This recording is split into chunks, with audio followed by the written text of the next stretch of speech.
guests, colleagues, friends, students. It's really a pleasure to have you here and a warm welcome to all of you. I'm Hoda Mahmoudi and I'm the holder of the Baha'i Chair for World Peace. The program is located in the College of Behavioral and Social Sciences at the University of Maryland, and we enjoy being in that college because we get so much support, especially from the Dean's Office. You may know that today is also the International Day of Peace, so it's interesting that we have our distinguished scholar speaking tonight on this subject. I would like to just begin by telling you that the musicians who had to leave are students at Maryland, and they did a very nice job, and I'm sorry they're not here. But I really want to first extend a warm welcome to Professor Valerie Hudson for being with us tonight. I will, of course, introduce her to you in a few minutes. But I'd like to take this opportunity to thank the Assistant Director to the Baha'i Chair for World Peace, Dr. Kate Seaman, who is waving in the back. She has worked very hard to put this event together. And next to her, Miss Ashley Taylor, who is a student assistant at the Baha'i Chair. Ashley is a senior this year, and I'm trying to find a way to have her not leave, but I haven't succeeded. Last but not least, I would like to acknowledge a group of outstanding students who we refer to as BSOS, College of Behavioral and Social Sciences ambassadors. And these students, they volunteer at our events and they assist in making sure that everything runs smoothly and things are coordinated well. So would the students, the ambassadors, please stand and be recognized. Thank you for your service. Thank you. So there are special guests in the audience whom I'd like to acknowledge, and I'd like to ask them to please just stand and be recognized. So this is from the Dean's Office in the College of Behavioral and Social Sciences. I introduce to you to the Dean of the college, Dr. Gregory Ball.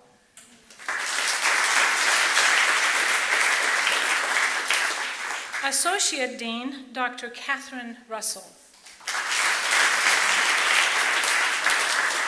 Assistant Dean, Dr. Kim Nickerson.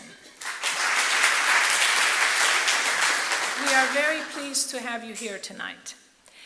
Also in the audience is a very special guest who you will hear from shortly, the Secretary of the National Spiritual Assembly of the Baha'is of the United States, Mr. Kenneth Bowers. Please stand. And we also have the Director at the United States Baha'i Office of Public Affairs in Washington, D.C., Mr. Anthony Vance.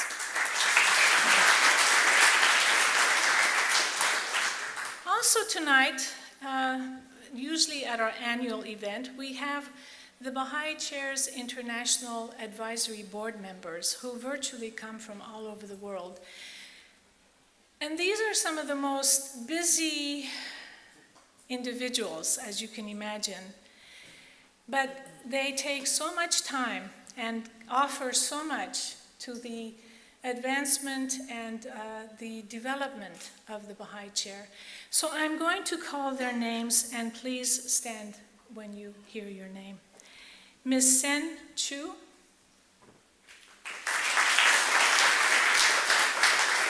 Mr. Douglas Hank.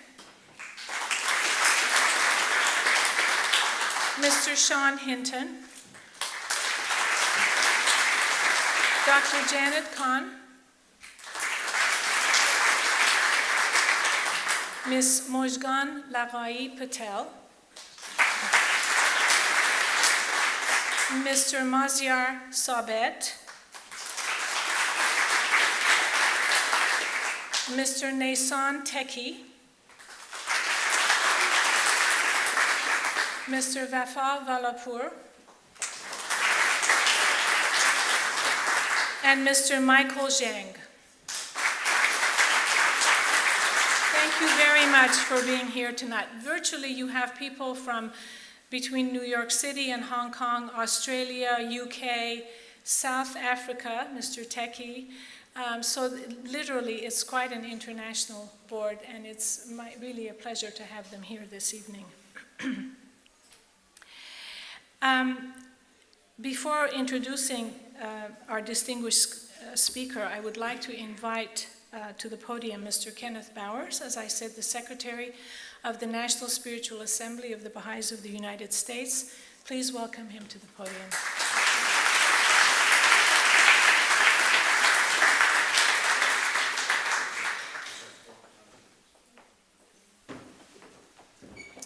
Good evening, everyone.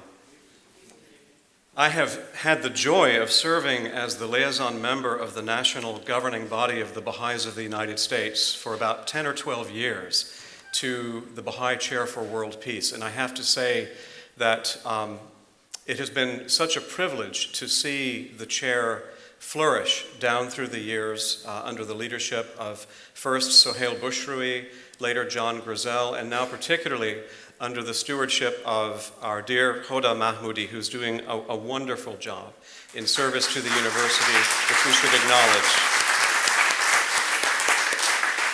And I'm just as happy to feel that in the University of Maryland, the Baha'i Chair has found such a congenial home, no doubt for many reasons, not least of them being the university's own sense of its place in a global community, a rapidly emerging global community, and its very conscious desire to build relationships with centers of learning, universities all around the world, and to make contributions that have a beneficial impact on all of humanity.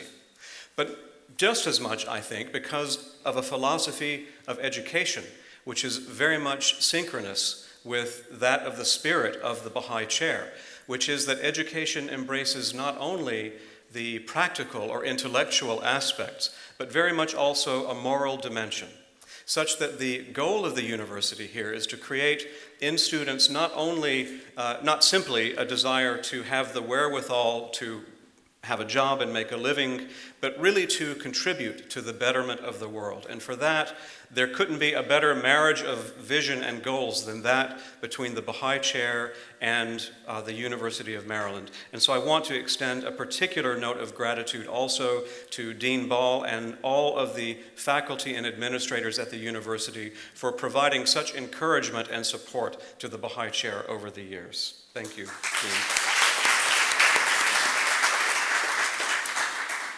And of course, we're quite happy with the programs of the chair itself in times that are becoming arguably increasingly fractious and anxious, where the people of this country are asking fundamental questions about who we are as a people and where we stand in our relations with other countries of the world. It's wonderful to see that at this university there is a chair devoted to probing those questions and exploring with us themes that are essential to the establishment of a just and peaceful society. If you look through the things that the Baha'i Chair is doing, particularly in recent years, such as exploring the structural roots of racism in our society, the question of the empowerment of women and peace, the issues of global governance, just to name a few of the things that the Baha'i Chair has fostered high-level discourse about, one can see how relevant and how important the program of the chair is. And so the National Spiritual Assembly of the United States is delighted to have the privilege also of contributing to the work of the chair, not just in terms of moral support, but also financial support. I make the point every year that the funds at the disposal of the National Spiritual Assembly are voluntarily given by members of the Baha'i faith to the Assembly, and in a sense we consider them a trust. That is, we are entrusted by the members of the Baha'i faith to expend those funds on those things which are most conducive to the betterment of the world, to the progress of society. For that reason, we have contributed every year to the progress of the Baha'i Chair for World Peace here at the University of Maryland. In past years, we have normally contributed on the order of about $100,000.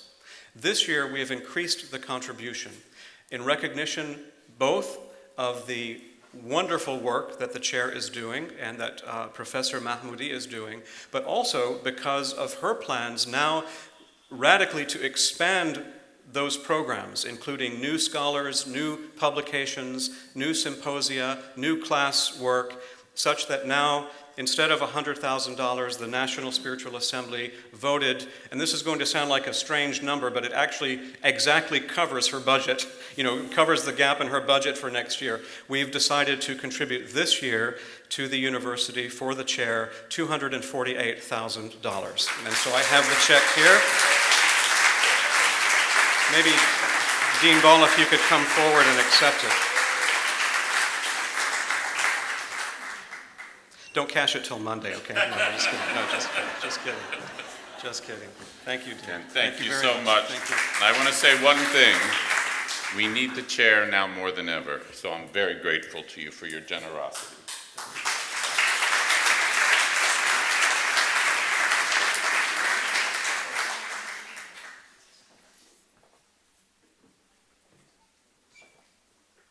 Thank you very much, Mr. Bowers and Dean Ball, and they're being photographed. So let me continue with my introductions and comments. In the audience tonight, there are a number of individuals from various Baha'i communities, both in the region and from around the world. And this year is a special year for this community, as it marks the 200-year anniversary of Baha'u'llah's birth, who is the founder of the faith. And so Baha'is throughout the world, in over 100,000 localities, are going to be commemorating this special year. It's a bicentenary year, and the actual day is October 22nd this year. And so I just wanted to express best wishes to the Baha'is in the audience. And now I come to the introduction of Professor Valerie Hudson, and I'm just going to say a little bit about why it's so important that she accepted our invitation to be here. Every year, and usually during the fall semester, the Baha'i Chair holds an annual lecture. The purpose of the annual lecture is to invite a distinguished scholar whose outstanding scholarship addresses issues that are central to the vision of the chair, which is to develop a sound scientific basis of knowledge and strategies that lead to the creation of a better world.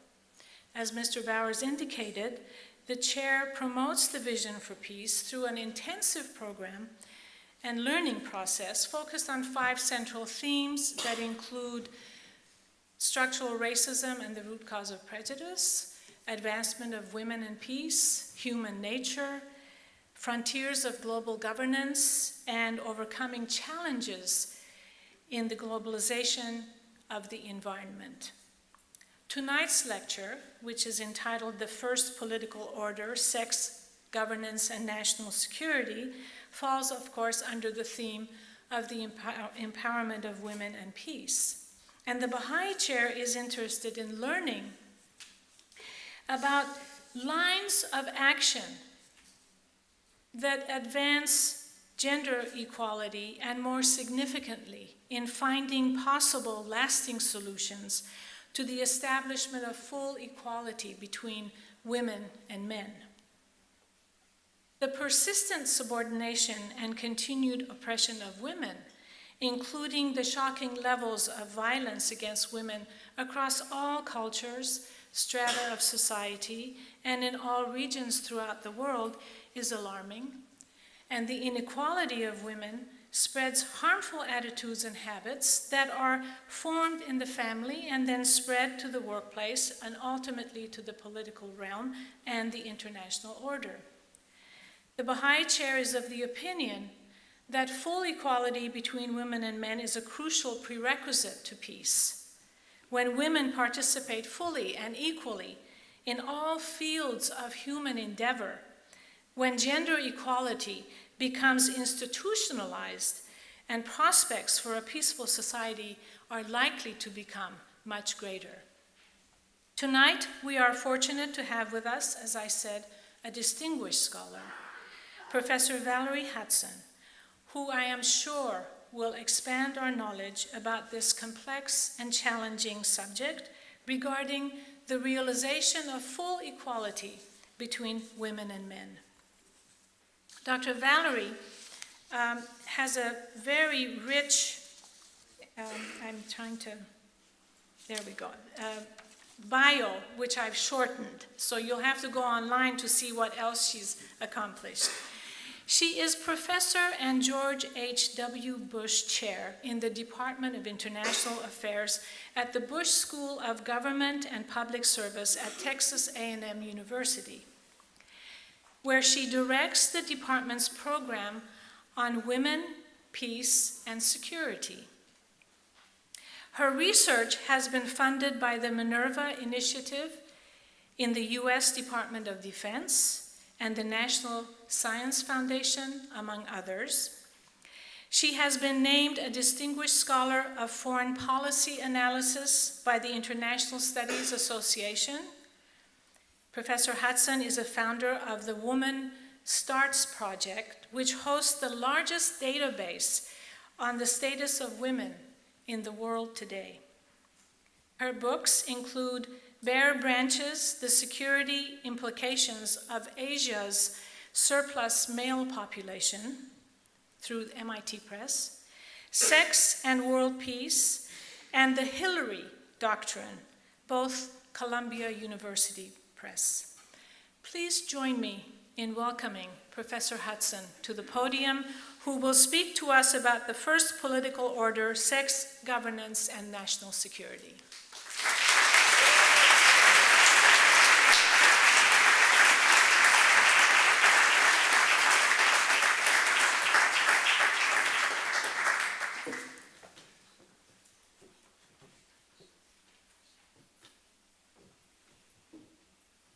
Oh, you did it. There we go. Fabulous.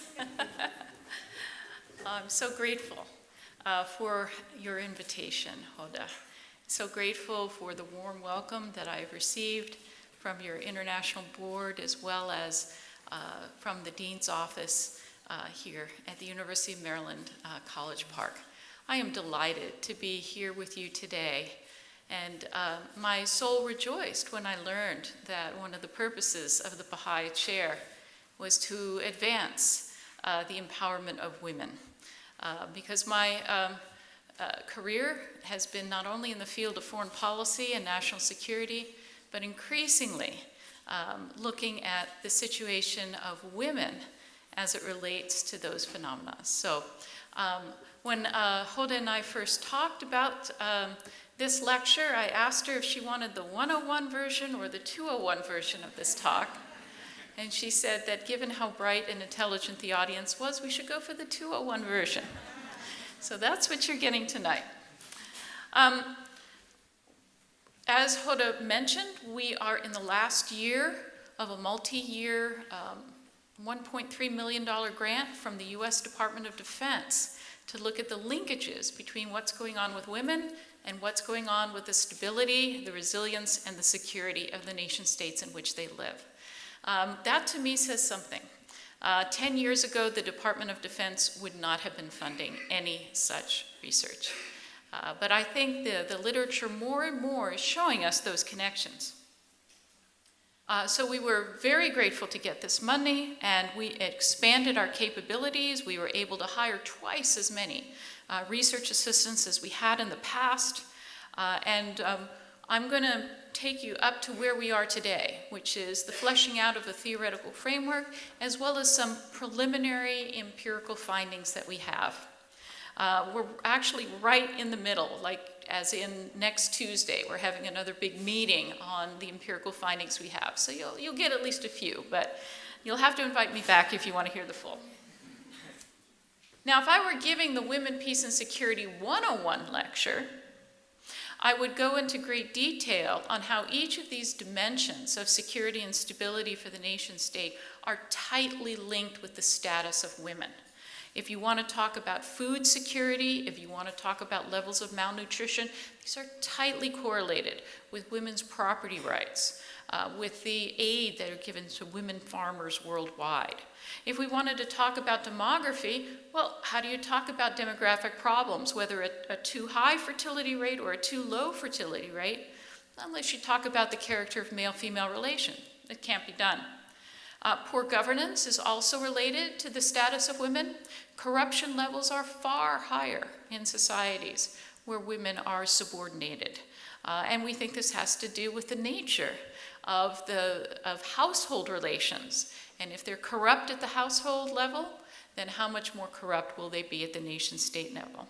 Furthermore, if one looks at the world governance indicators by the World Bank, these governance indicators also tightly correlated with the status of women. The higher the status of women, the better the rule of law, the better the effectiveness scores of governments, and so forth. We've also looked at, in fact, I've been one of the leaders in the field of what's called feminist security studies, that looks at how the treatment of women affects the propensity for intrastate conflict as well as interstate conflict, and even terrorism.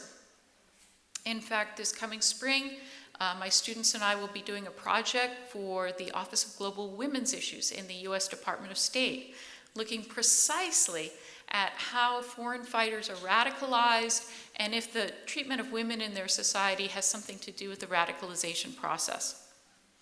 If you're interested in health indicators, whether infectious disease burdens or morbidity, mortality, absolutely. Women's roles as caretakers, as nurses not only of the young, but of the elderly and of the sick and the afflicted, means that if you disempower women, you also disempower those that they take care of. And lastly, of course, and one of the things I'll talk about later in the presentation, is how economic prosperity itself is strongly linked to the situation of women. So there's just no way that you can talk about national security unless you're willing to talk about the character of relations between males and females within the society. But what's the connection? I mean, when I was going through grad school, you could have gone through my entire doctoral program in security studies without knowing there were creatures called women on the planet Earth. Right? The notion that there was some sort of connection between what was happening with the nation-state security and what was happening with women would have seemed completely far-fetched. And in fact, the field was completely dominated by male scholars. There were virtually no female scholars in security studies at all. So what is this connection? And so here I'd like to get into a little bit more of the 201 territory rather than the 101 territory. And say to you that it's our assertion in this new book that we're writing, and this is not a new assertion by any means, and I think it's echoed in what Hoda's told us about Baha'i philosophy, that the first political order is the sexual political order, and that the character of that first order is going to mold the society, its governance, and its behavior. Sometimes I talk to my students and I say, consider that you're video game designers, and I have given you but a couple of parameters, and you must develop a game from those parameters. And I say, consider that you have two groups of characters, roughly half are one type, roughly half are the other type. One type has a bit of a strength advantage, but the other type, all right, gives birth. The next generation of players comes from them. That's all. Go ahead, give me the game. And you'd be surprised how just those basic bare facts, right, create an intricate game of possibly infinite variety. Let me try to explain how that's so, and hopefully my animations will work. We'll see. Okay? The first thing you're going to have to decide as that video game designer, if you will, is what is the status in the context of that difference, all right? And we know that what I'm talking about here is sexual difference. Will these two groups engage each other as equals or as subordinate and superordinate? And we can imagine a continuum of societies, okay? At one polar extreme, complete unequals. At the other polar extreme, complete equals. And we can imagine the societies of the world, the cultures of the world arranged along this spectrum, okay? Hold that in your mind. Think of a second dimension. Let's talk about decision-making in the context of that difference. Will decisions be made by one group or by both groups in society? And again, consider that continuum. One group only or both groups together? Think of a third dimension. Let's talk about conflict resolution in the context of this sexual difference. If the two groups disagree, how's that disagreement going to be resolved? Okay? Can one group be coerced to provide what is required for the group to survive and persist? Can they be coerced against their will? And we can imagine societies where violent coercion by one of those two groups against the other is the norm for conflict resolution. But we can also imagine another pole of the spectrum where nonviolent resolution, perhaps unanimity, is required. And lastly, we can imagine questions would arise about resource distribution in the context of sexual difference. With regard to resources necessary for survival and persistence, such as food, land, weapons, children, wealth, which group will control these, or will control be shared? And again, we can imagine, right, societies where resources are controlled by one group or resources are controlled by both groups. So what I would like to ask you is to think about societies that would embody the left-hand side of the spectrum and societies that would embody the right-hand side of the spectrum.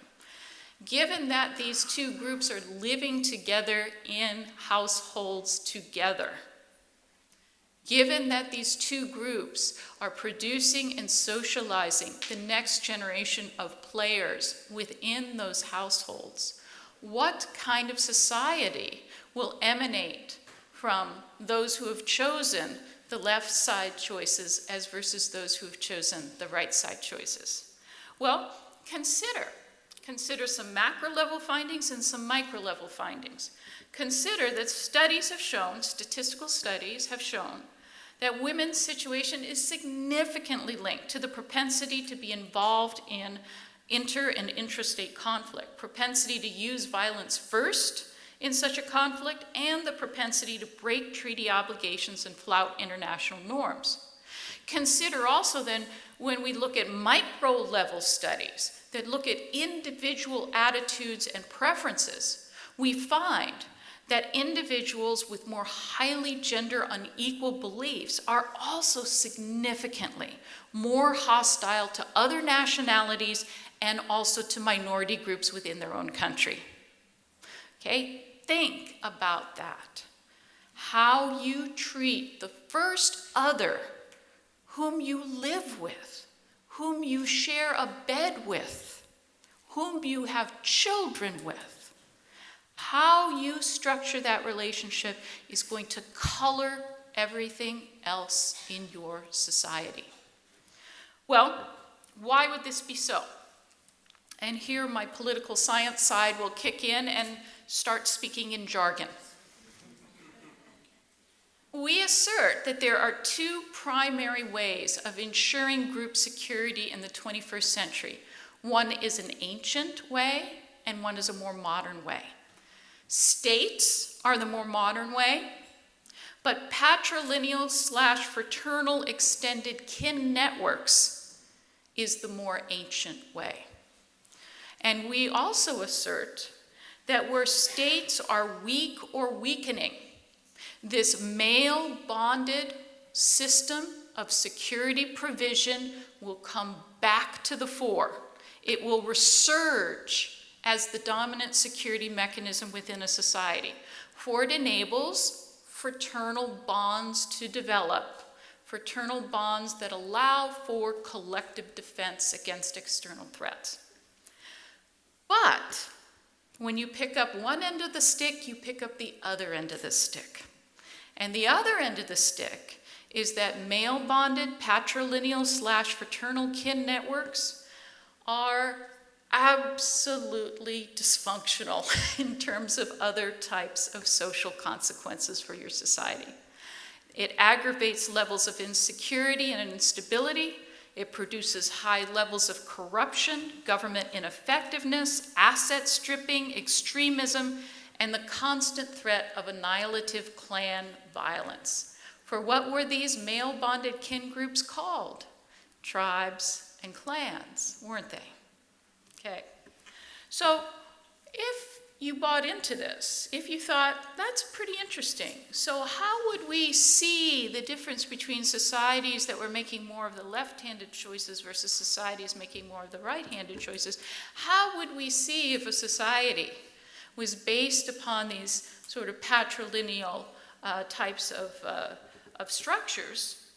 How would you see these things? Well, you would look at the situation of women.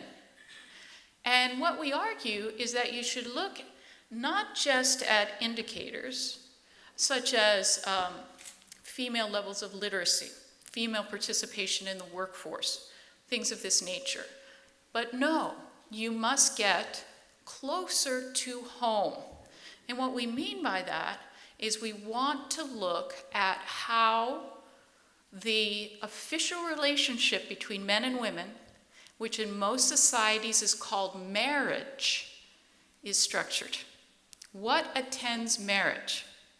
One of the reasons I will share with you that I took this direction was a fateful conversation that I had at lunch many years ago. Well, actually about 10 years ago. And I was having lunch with a female member of parliament from Afghanistan.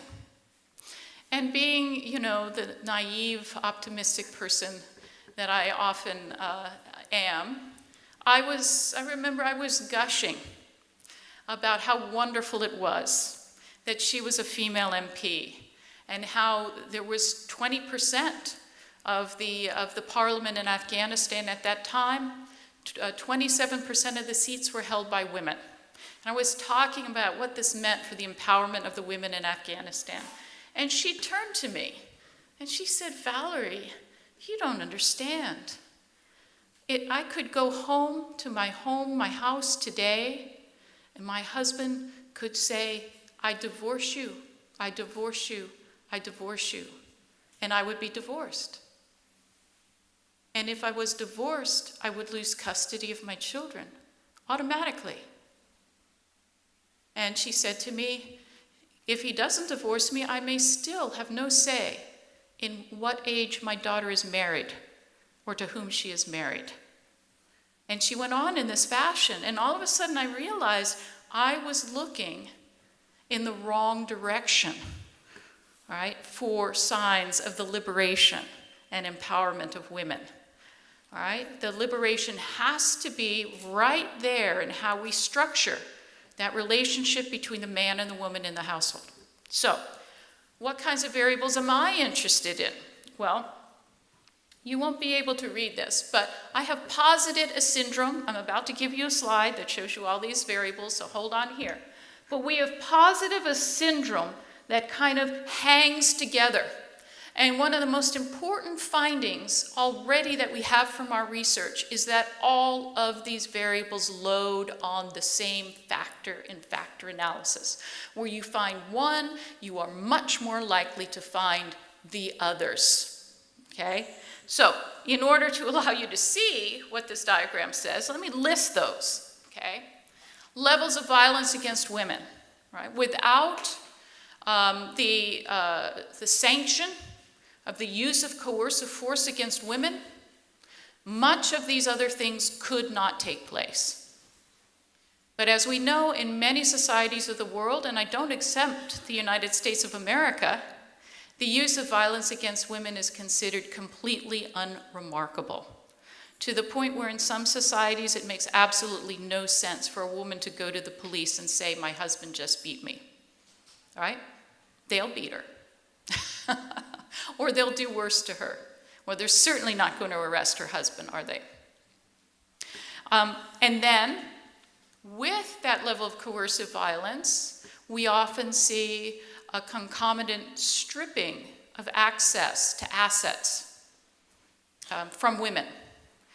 So we find that women's property and inheritance rights are deeply compromised, not just in law, but in practice. You have to look at both, because oftentimes there are fine-sounding laws on the books for women, but when you actually go down to the ground level, those laws are not enforced at all. For example, I'll give you an example. In communist China, which enshrines the equality of women in its very constitution, a Canadian scholar named Laurel Bosson went out into the countryside to trace how land was inherited in the Chinese countryside. I don't think you'll be surprised to learn that 97% of cases of land inheritance went from male to male. No females involved whatsoever. Okay? So even in such a society where the equality of women is guaranteed, these things are still there.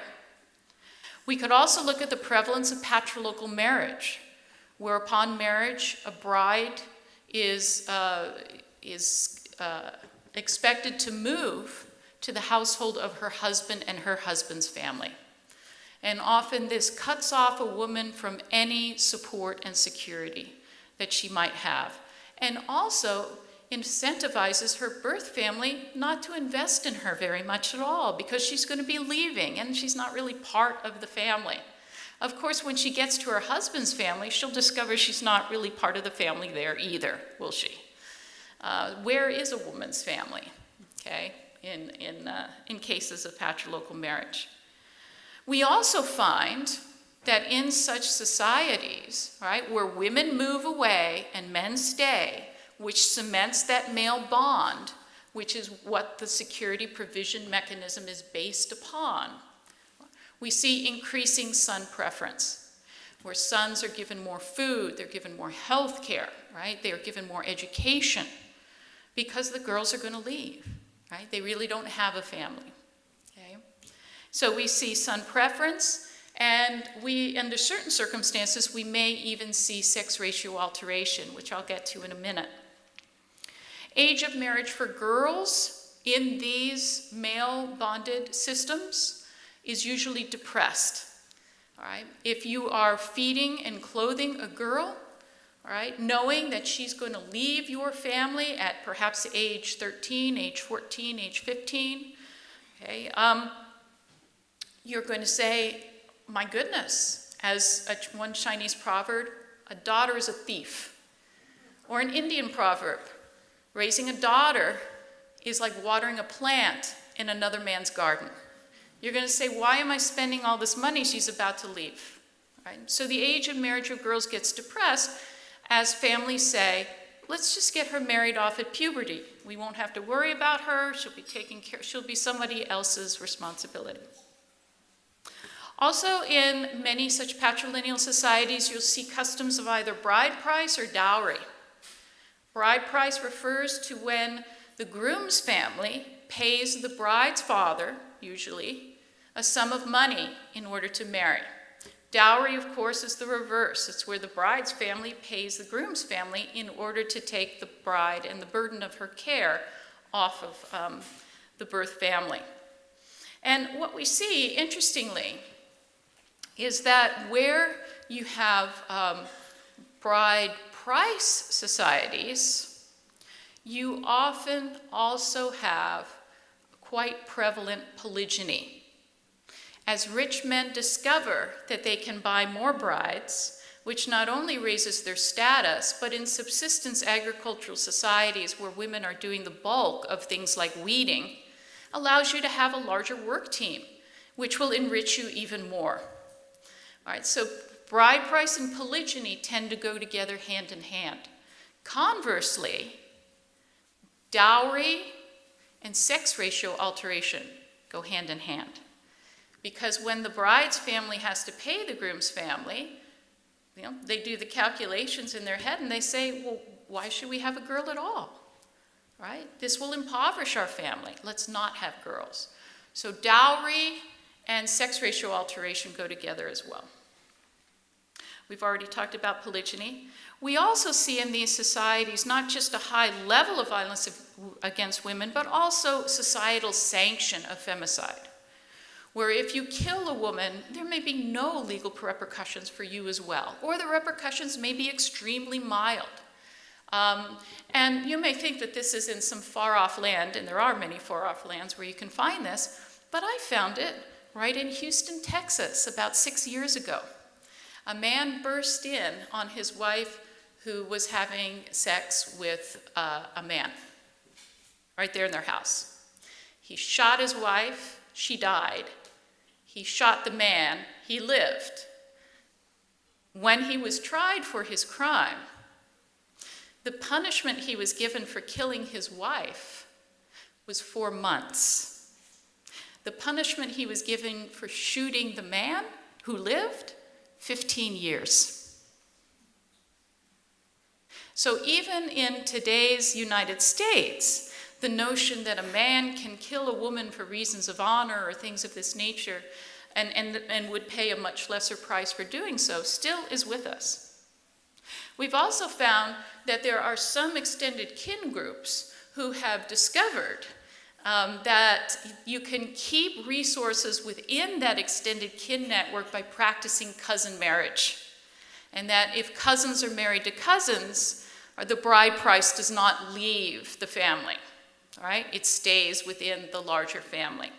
And so cousin marriage, although it has some serious negative consequences, for instance, we know that the Persian Gulf states practice cousin marriage to a great degree and also have a very high level of congenital birth defects as a result, is also sort of a signal that you've got this patrilineal syndrome going on.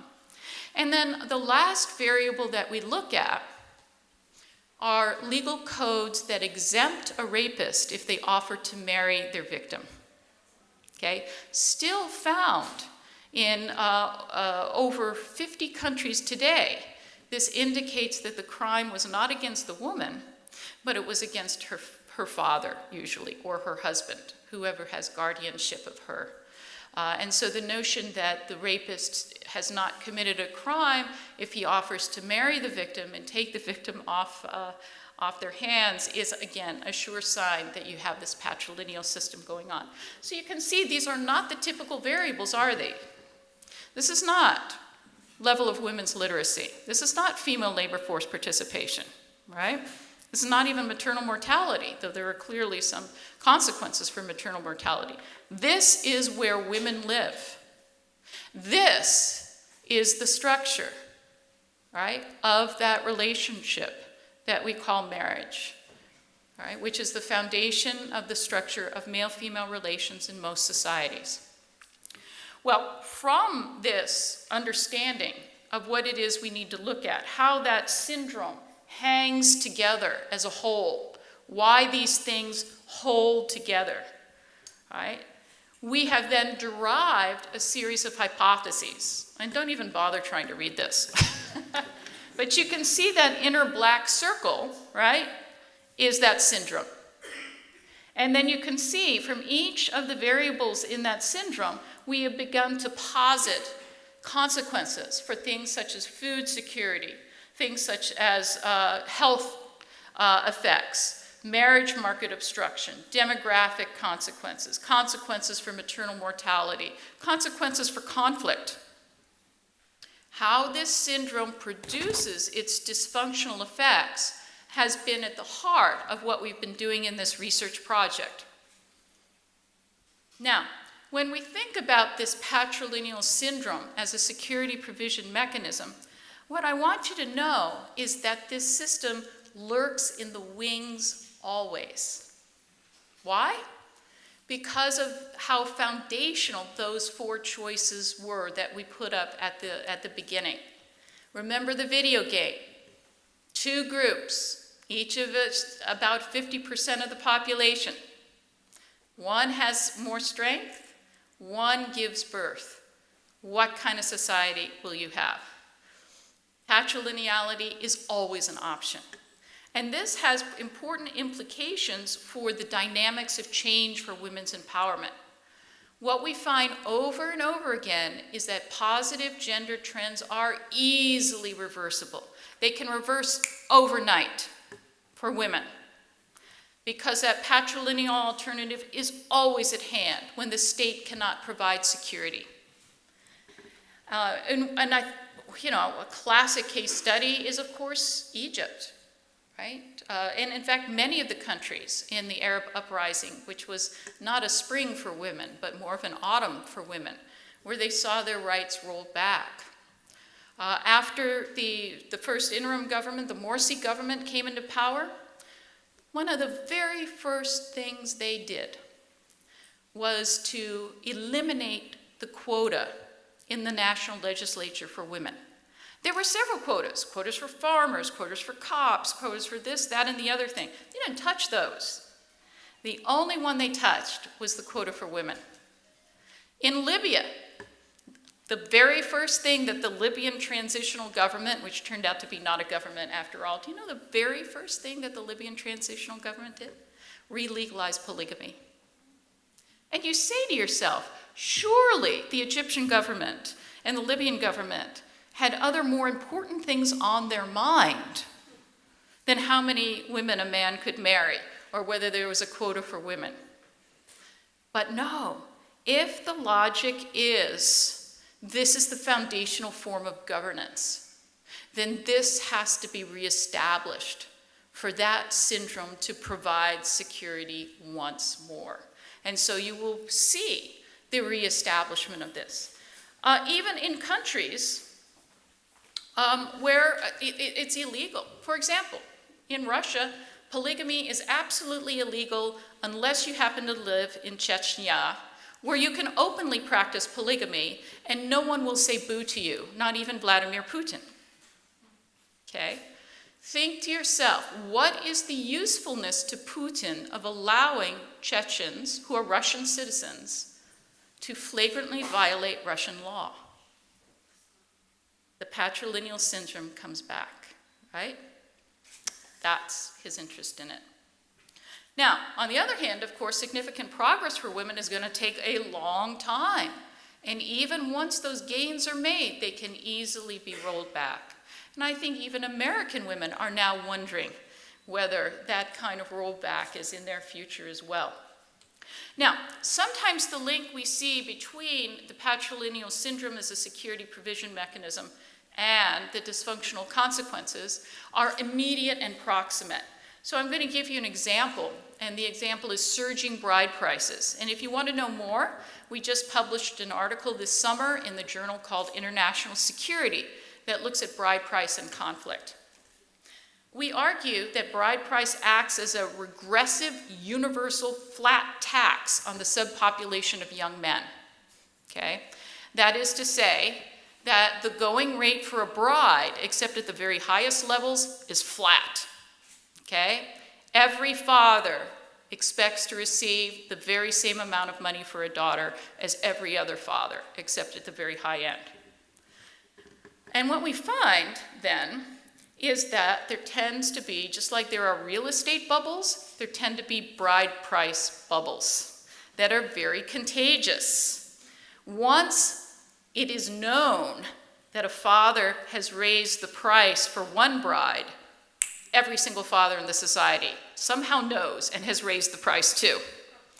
And you can see how this can get out of hand very, very quickly. You'd be surprised. There are several governments that have tried to enforce ceilings on bride prices and wedding costs in order to try to prevent those bubbles from happening. Saudi Arabia is one, for example. Surging bride prices, of course, are also linked to the prevalence of polygyny. As bride prices rise, the only people who can afford the bride prices are the rich men who are marrying polygynously. Right? So you begin to get an obstructed marriage market where young men either cannot afford or the women have been married off polygynously and there are no women to marry.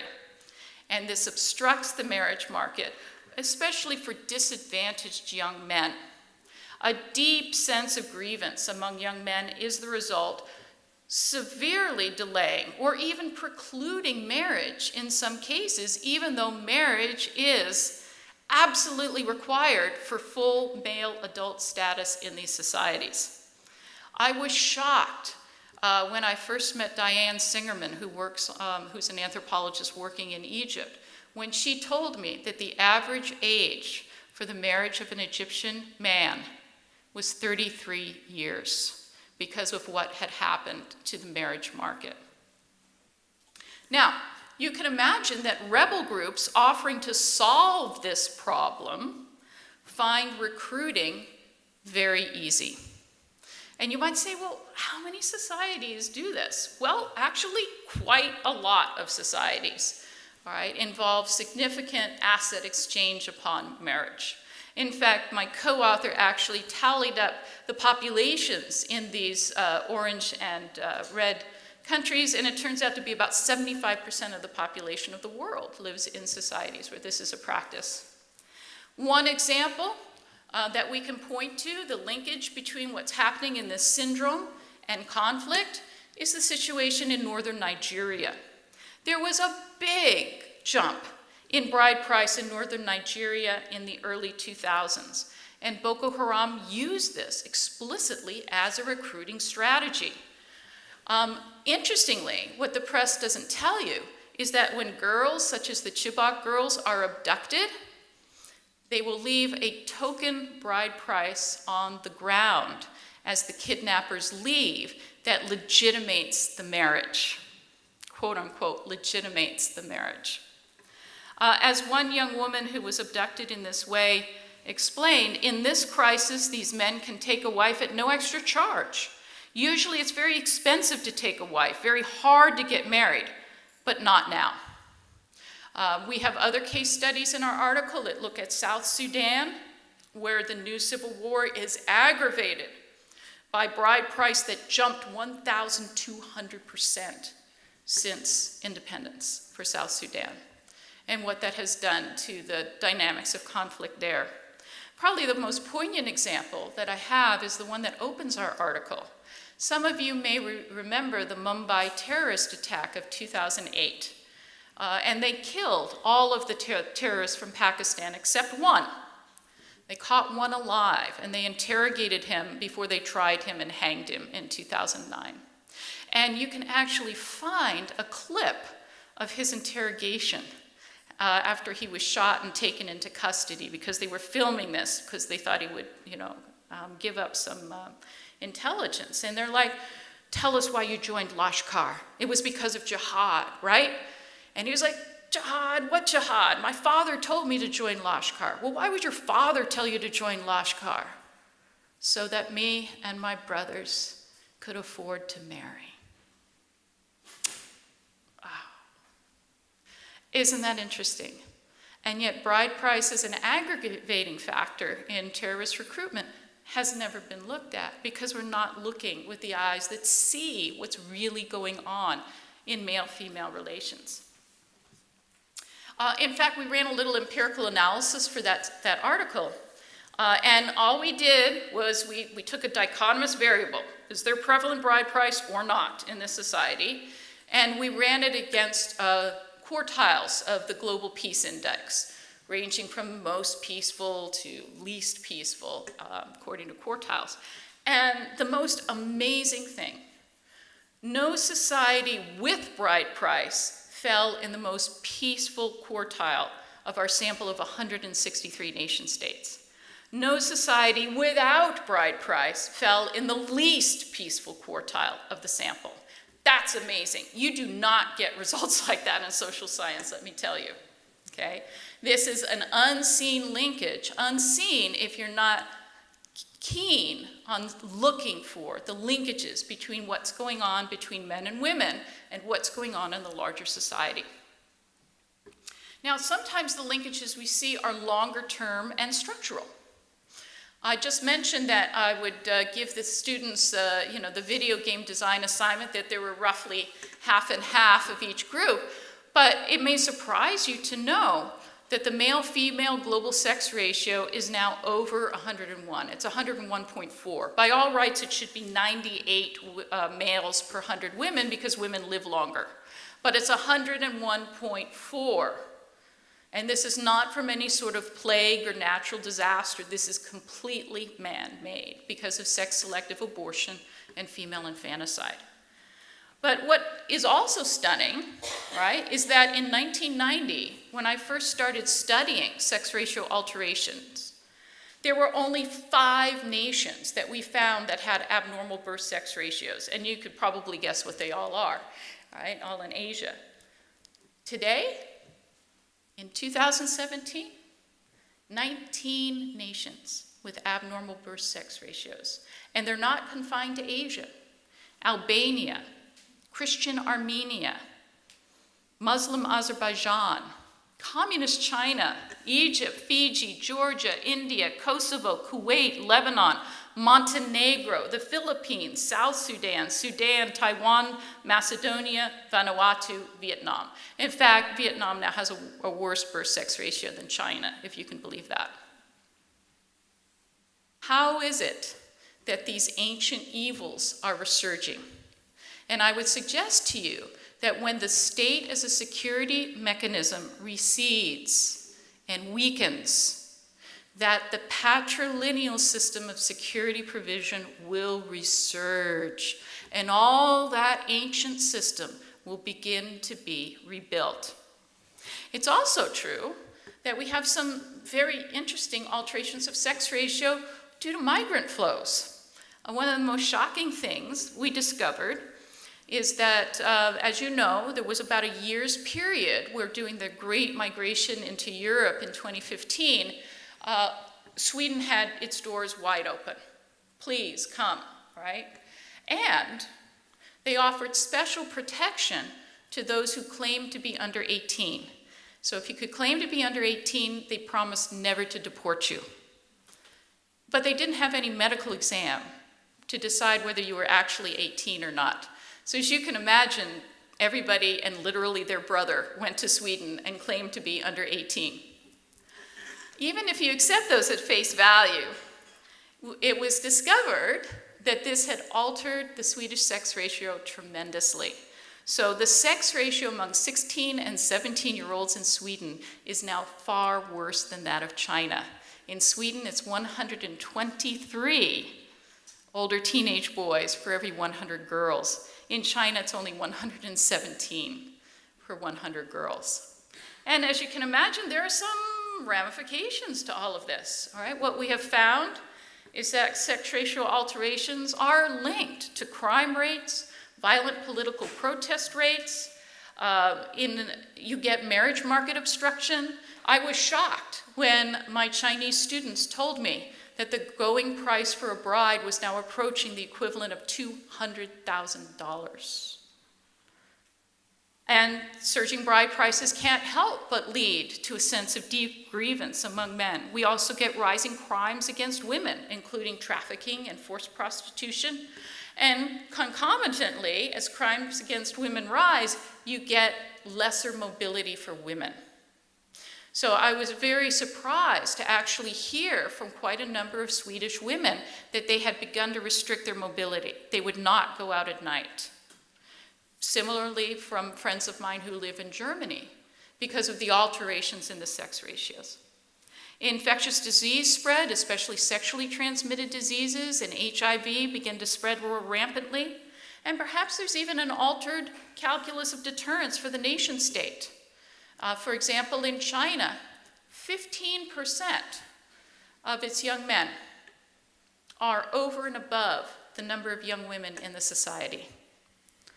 And this has led to all sorts of very interesting things. But one of the things it has led to is an altered calculus of deterrence. The idea that if there happened to be a war and there was a large loss of life, maybe that would not be such a bad thing. Okay? So deterrence for a nation state with a masculinized sex ratio may be quite different than the calculus of deterrence for a normal sex ratio society. Is a trend becoming visible?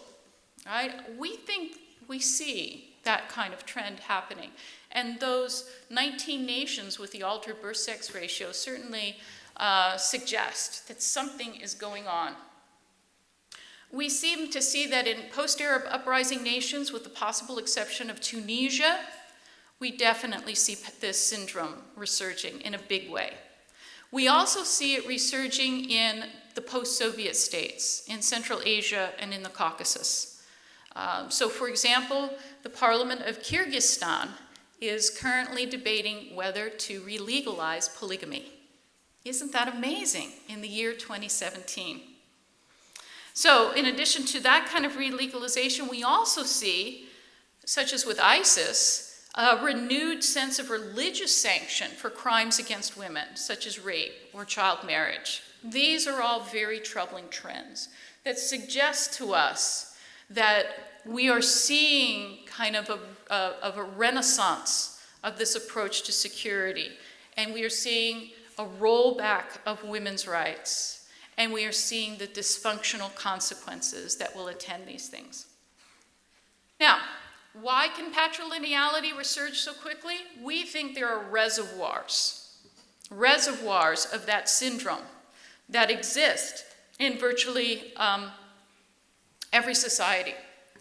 These constants make it easy for this syndrome to come back.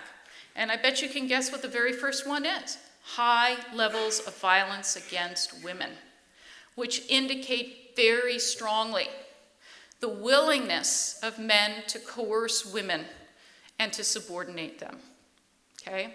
Even in the United States of America, the level of violence against women is astoundingly high.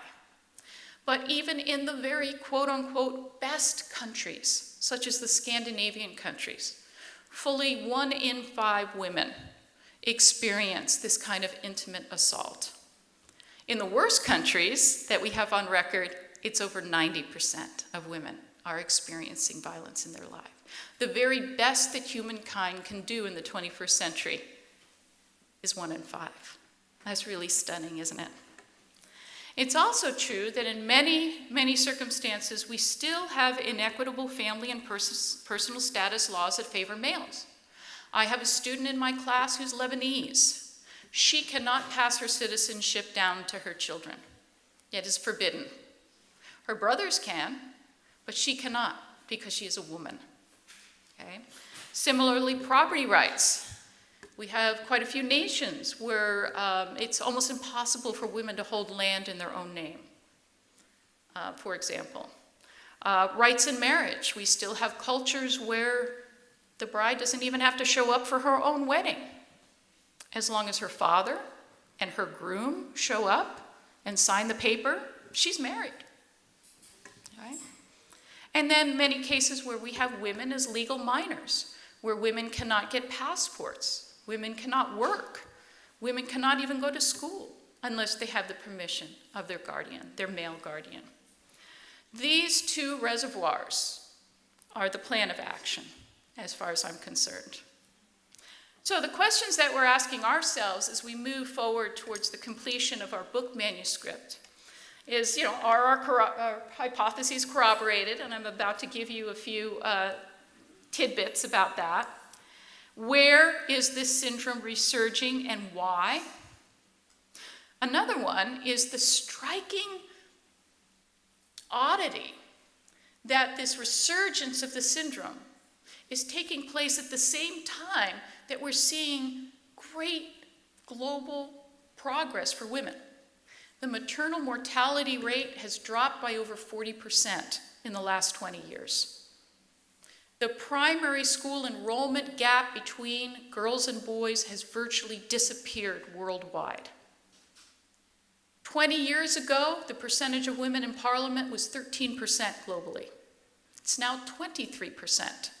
These are tangible signs of progress for women, but we have 19 nations with abnormal birth-sex ratios. We have the resurgence of practices like polygamy. How is it possible that regress and progress seem to be taking place at exactly the same time? The second and last question, which elements of this syndrome are most susceptible to being undermined?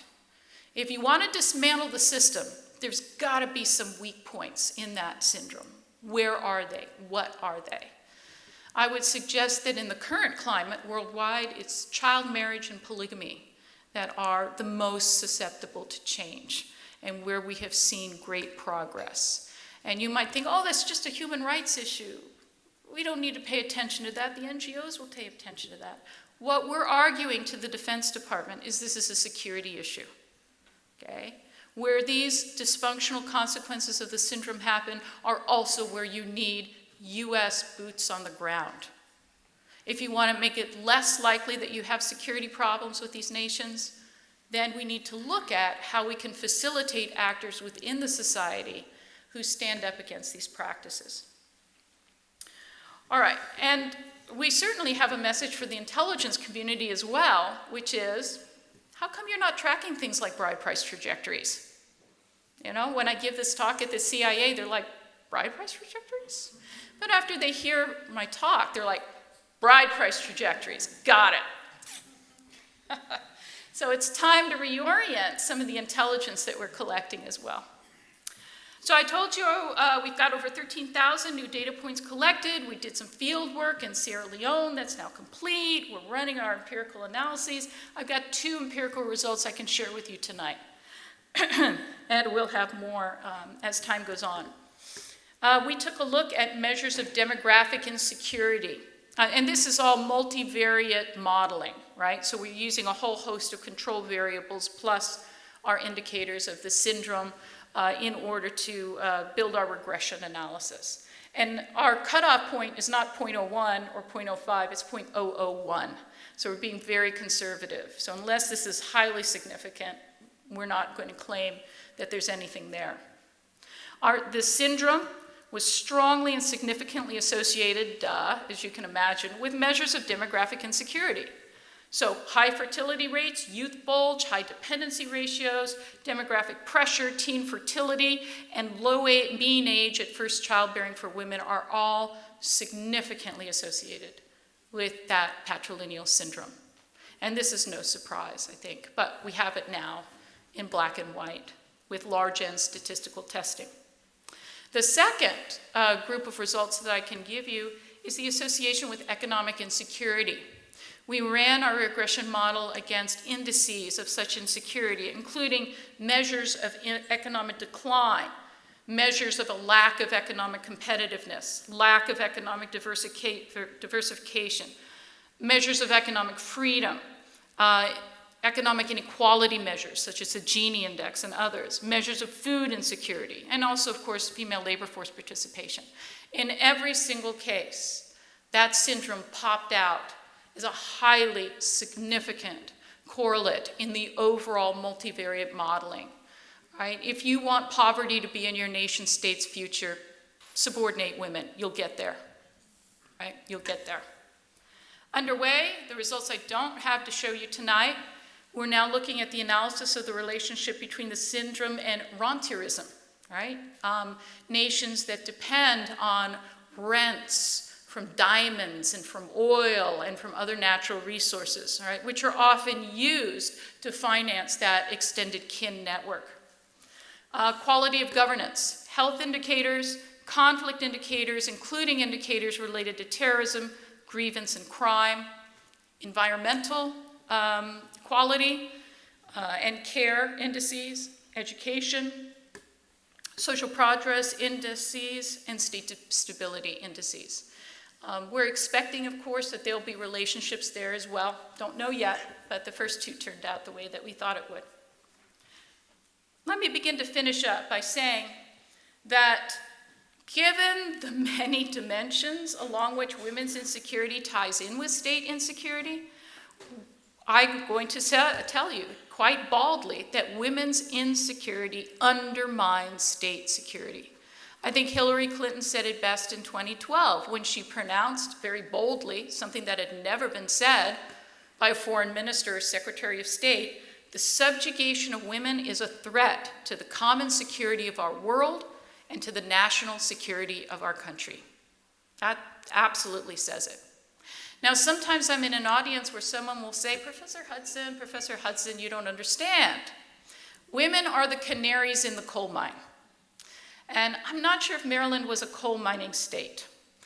But I can tell you that in coal mining states such as West Virginia, I think you know in the old days, they would take caged canaries into the mines. And when the noxious fumes, right, would come out of the diggings, the canaries would start chirping madly and then keel over dead, and then the men knew that it was time to leave. And so often people tell me, what's going on with women is just the canary in the coal mine. The larger coal mine issues are lack of democracy, resource scarcity, poverty, ideology. You know, that's the real problem. What's going on with women, that's canary stuff. I'm sorry, I've been doing this now for 25 years, and I can tell you that women are not the canary in the coal mine, okay?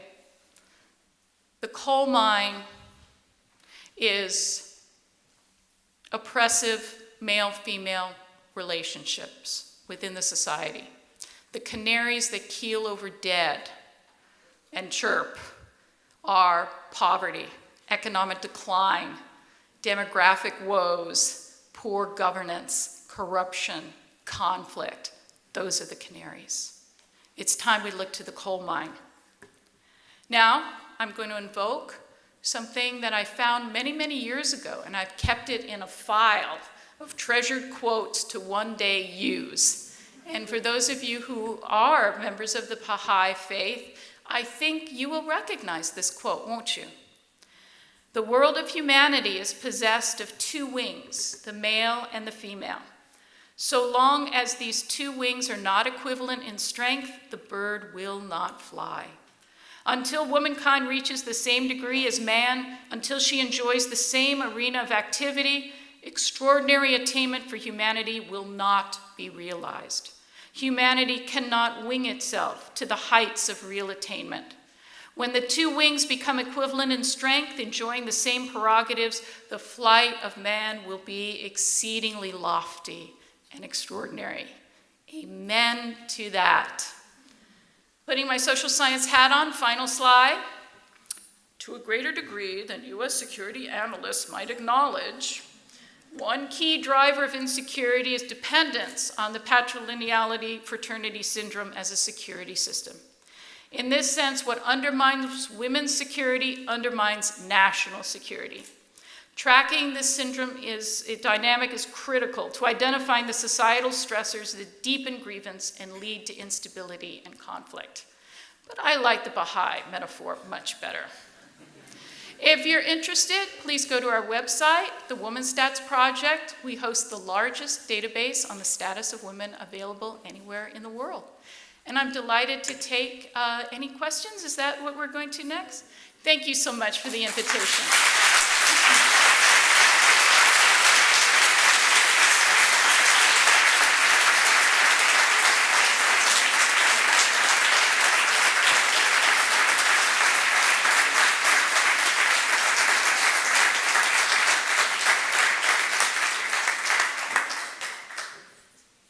Thank you, Professor Hudson, for that very enlightening and world-revealing story about the status of women and where we're headed. And I really like her 2 lines of action that she put forward, which we have to begin to think about implementing. I would now like to open the session for questions. I think we have microphones, so please raise your hand and just ask the question rather than give a discourse. Okay, just ask the question, please. So who would like, there's a gentleman in the back. Hello. All right. Hi. You stated that the security of the state, when it fails, it turns the people in the state turn to a paternal kin relationship, and in this kin relationship, the women are subjugated. In this society, do you feel for women to be desubjugated that the state's security has to come back, or that women have to be desubjugated for the state's security to come back? I bet you can guess what I'm going to say. Women's subjugation. Both. Both. Oh, right? great. It is absolutely rational, right, to turn to your kin network where your state is impotent, isn't it? All right, if the United States government was blown up tomorrow, if the state of Maryland government was blown up tomorrow, and there was no police, and there was no firemen, there was nobody who gave a darn about what happened to you, how would you live? How would you survive? Wouldn't it be that you would gather your family and your friends, and you would begin to form an alliance that would allow you to repel threats? Sure you would. So I'm not saying it's irrational. What I'm saying is, it should never be your preferred security provision mechanism, should it? Because number one, you're going to end up subordinating women. And the minute you start subordinating women, you know, it's like that old saying, you sow the wind and you reap you sow the east wind and you reap the whirlwind. That's it, isn't it? That's what happens when you begin to subordinate and oppress and exploit women. Your society reaps a whirlwind, and I hope I've begun to sketch that out for you. So unless there was a dire circumstance, you wouldn't want to do that. You wouldn't choose that. You could not maintain a healthy civilization in that way. Right? What you need is you need a strong state, and you need a society that has chosen sort of the right-hand side of those four dimensions, that women should have an equal voice, that women should share equally in resources, that conflict resolution between men and women must be nonviolent, that men and women should be viewed as equals before each other and before God. Right? Societies based on those planks will end up with a much healthier, stable, peaceful, secure future. So, both.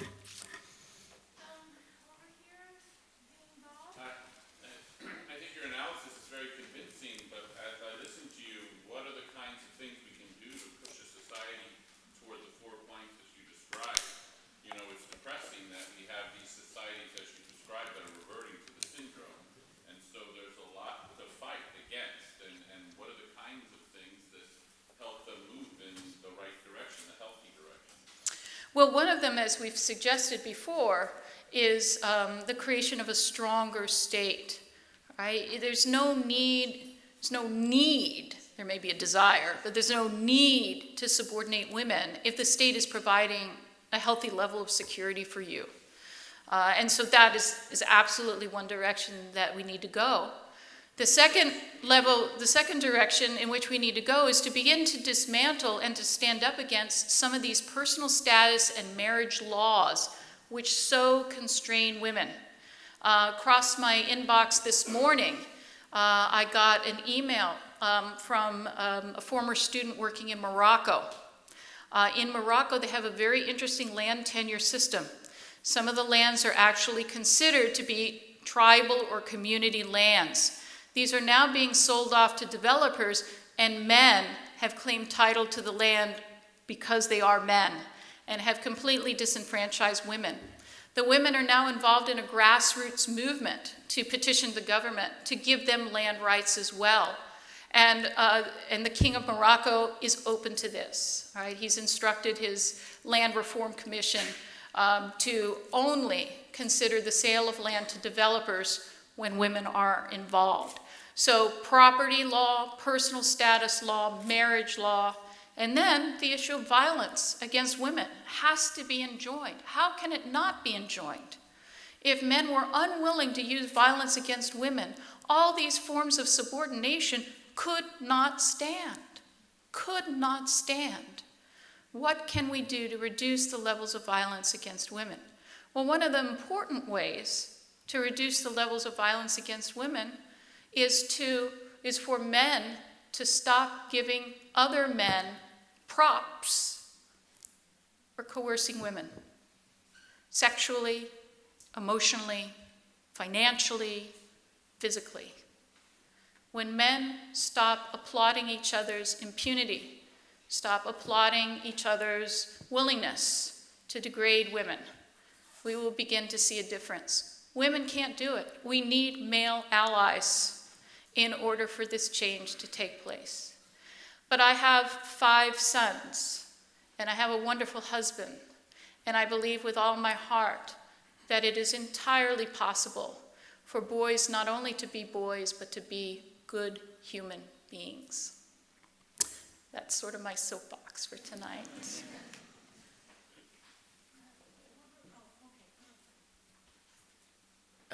I really enjoyed your talk. It was wonderful.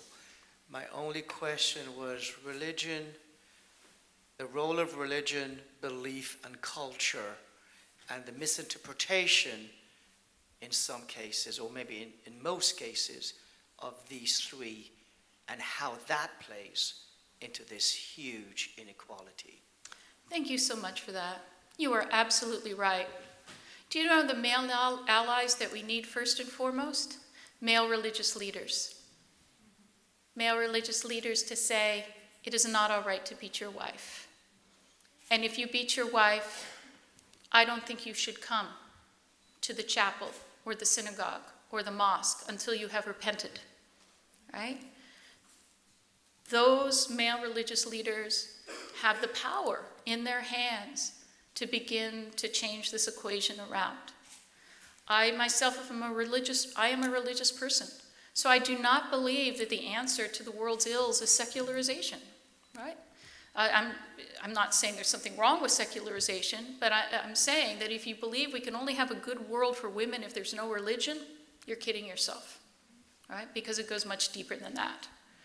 And so I think religions should be seen as potential allies instead of adversaries. I will also point out, sometimes people say, well, we cannot mess with someone's culture. And I remind them that of all of the human rights treaties within the UN system, the one with the most signatories, ironically, is the Convention against all forms of, the Convention on the Elimination of All Forms of Discrimination Against Women. That actually has the most signatories. And that means that nations like Saudi Arabia have signed on, in principle, that women are full human beings, just like men are. In fact, one of the most exciting developments in that area of the world is a transnational movement called No Reservations, where countries like Saudi Arabia that have made reservations to CEDAW are being urged by women and by this transnational movement to remove the reservations and to simply say, I'm a signatory of CEDAW. So if all of these nations have signed CEDAW, it must mean that at some level, it isn't cultural, is it? At some level, it's more of a choice or a non-choice, a decision to remain inert and inactive against what they've actually signed up to promote. So I can't help but being both an optimist and a pessimist. And the pessimist in me says, all the ancient evils are coming back and we'll never get rid of them. And the optimist in me says, 100 years ago, I bet you could count on the fingers of one hand how many nations would have signed CEDAW, right? So you're catching me in one of my optimistic moments, but it will pass, I'm sure.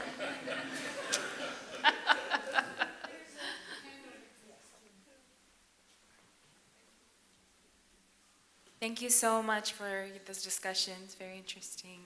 I have a question about what do studies reveal, or what can we do when we encounter women who share negative attitudes towards the aspect of liberation, cultures that reject divorce and the right to divorce and other forms of what we would consider to be human rights? That's absolutely wonderful. Just as we need men to break ranks with what today Justin Trudeau called the bro culture. I don't know if you've seen that little clip of Justin Trudeau today talking about how he's a feminist and how all men need to be feminists, but if you haven't, you go Google it, because it was very inspiring.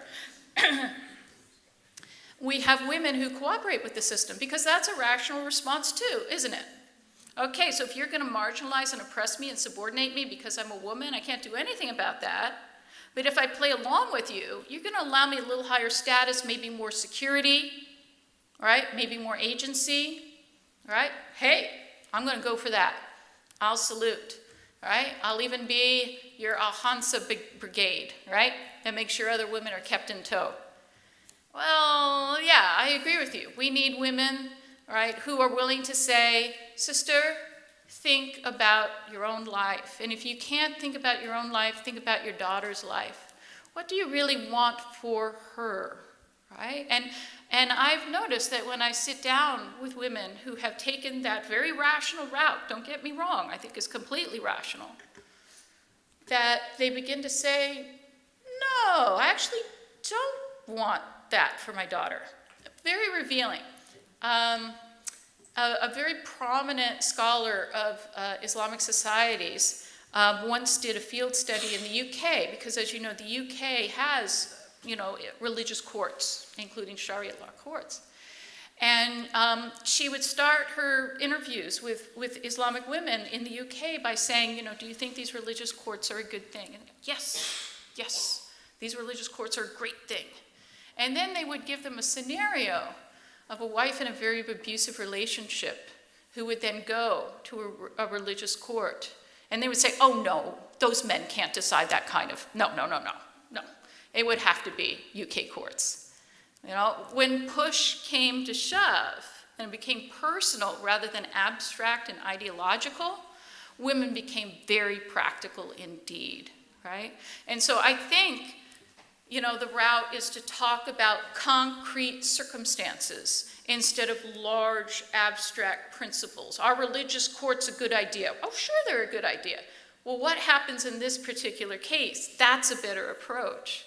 And then I think women will begin to realize the limits of their collusion with a system that may hurt their daughters.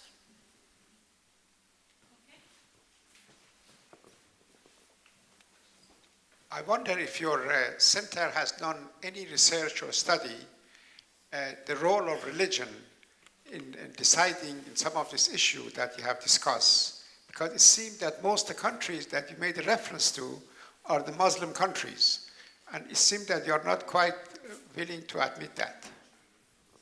I don't think that's right. I think I've mentioned China. I think I've mentioned India. I think I've mentioned sub-Saharan Africa.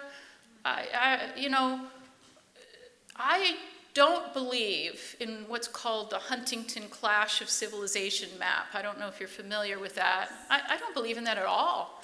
I would redraw the map according to the level of the syndrome that you see in that country, right? I don't see it as a clash of those kinds of civilizations, but a clash of civilizations concerning that first relationship between males and females. And it doesn't matter whether it's in a secular society, whether it's in a Muslim society, whether it's in a Catholic society, whether it's in a Confucian society, it's the same phenomenon with the same ramifications for women and the same ramifications for their society. So I don't think this is simply a Middle East phenomenon. I was just curious to hear your thoughts on why, for example, countries like the Philippines and Pakistan, two of the countries on your list, have had female leaders, where countries like Canada and the United States have not. Can we read anything into this, and if so, what does that mean? Oh, for a brief period of time, Canada had a female prime minister, so. Paved the way for Justin Trudeau, right? It is because in those particular countries, the women are seen as stand-ins for male kin, right? Bangladesh, Pakistan, even the Philippines. For example, Corazon Aquino was not seen as Corazon Aquino. She was the closest kin of Benigno Aquino, right? And the same in Bangladesh, we have one a widow, one a daughter. Pakistan, a daughter, right? India, right? Same type of thing. So in a sense, while they count as being female leaders, they kind of don't count as, as female leaders because, again, it's a kin thing, right? They are being viewed as kin of a man instead of as the woman herself.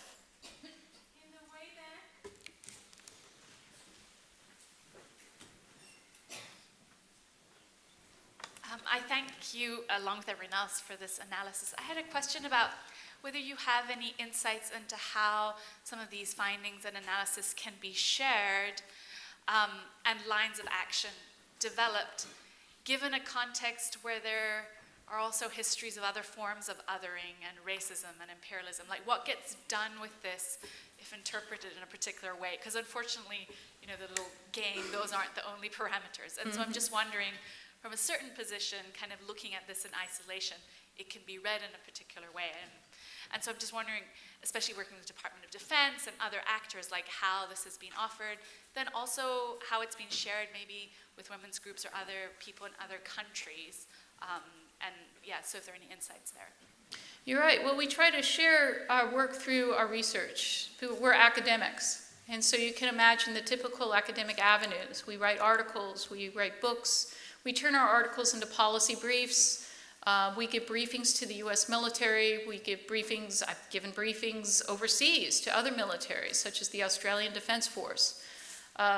Do academics do a fantastic job of getting their research out there? No, but one of the nice things is that there are a variety of action-oriented groups that use our findings. So for example, when you look at the high-level UN review of UNSCR 1325, you will see our research cited there, right? As long as our research becomes must-cited, you know, in any treatment of the field, then we feel that we've tried to do our job. I imagine we could do our job better. Perhaps we could come up with our own policy briefs or attempt to go to Capitol Hill. But we've relied more on non-academic, action-oriented groups like the Civil Society Working Group on Women, Peace, and Security to lift that water. I will agree with you on that. I think we'll take one more. Right here in the back there. Thank you, Professor. I really appreciate your tremendous reflection of the truth. Although I do have a question, how do we help with eliminating this problem in cultures where beliefs like this are deep-rooted? And in doing it, I am pretty sure that we can foresee some people or the men in the societies trying to hold on to the values. They may increase their grip, and that would further probably lead to more violence. How could we mitigate that in the enforcement of the measures that you would take to alleviate these issues? I think that's a wonderful and insightful question, and I would tell you it's not my job to go to Egypt and say boo to the Egyptians. Egyptian women and Egyptian men are fighting the struggle. Can we give them moral support? Can we give them evidence? Can we influence policymakers in the UN who pass a Security Council resolution requiring that nations develop national action plans on women, peace, and security? You bet. But the hard work, the real work, is actually at the interpersonal level. You know, I don't know if you're in a relationship with a woman. I'm pretty sure you probably have a mother. Consider your relationships with the women in your life. Your mother, your sisters, your cousins, your girlfriend, your wife, your daughter. Okay? What assumptions about your privilege and your impunity have been made in those relationships? And can you walk those back? Even more deeply, what about sex itself? Do you view sex as power over someone, dominance over someone? If so, how can you ever really love a woman? How can you ever treat her as an equal? So even the very act of intercourse between men and women must be interrogated within our hearts in order that peace and not conflict and not dominion root there. Okay, let's please thank